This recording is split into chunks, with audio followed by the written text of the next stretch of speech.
ढेंकानाल स्थित Gopabandhu town hall में art of giving कार्यक्रम अनुष्ठित हो जाएगी। कार्यक्रम में मुख्य अतिथि भाव अतिरिक्त जिला आरक्षी अधीक्षक सूर्यमणि प्रधान, सम्मानित अतिथि भाव शिक्षाविद डॉक्टर पुष्पलता रथ, समाजसेवी सुकांत कुमार मिश्र प्रमुख उपस्थित रही।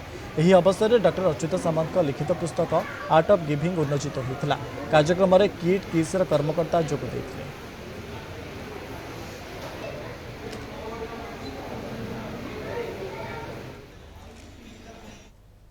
प्रत्येक मनीष खुशी हाँपाई विभिन्न प्रकार प्रयास करे। किए देवार खुशी हुए, किए नबार खुशी है, किए आनंद देवार खुशी है, किए आनंद बांटबार खुशी है, किए आनंद पाइबार खुशी है।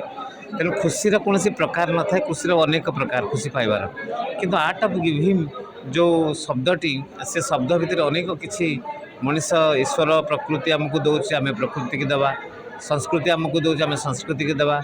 सबू दबारे ही आनंद थाए। जो कथाटी आज किड पक्षर अच्युत सामंतर जो भावटी अच्छी जे समस्ते दबा शिखु ताल आनंद भी पाइबार शिखबार बाटटी आसो। प्रकृत में दबा हूँ गोटे कला।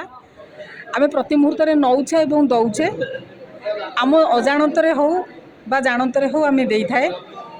कथा है जदि जानत दबा अंतत कौन सी नकारात्मक भाव आम दबा ना बा आम देकी अन्य मान आगे कहवा ना एवं जहाँ जहाँ दबा द्वारा गोटे समाज गोटे सुस्थ समाज सुंदर समाज गठन करा जाई पारिबो।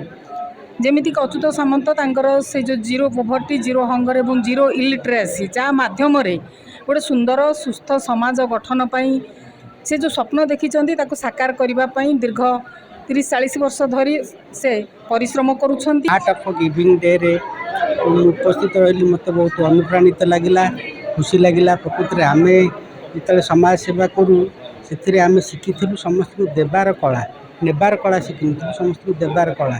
किसी आम यही कलाटा सबुदिन पालन होगा कथा, देवाटा सबुदिन करवा कथा। कारण देवार जो शांति थाए नेबार से शांति न थाए।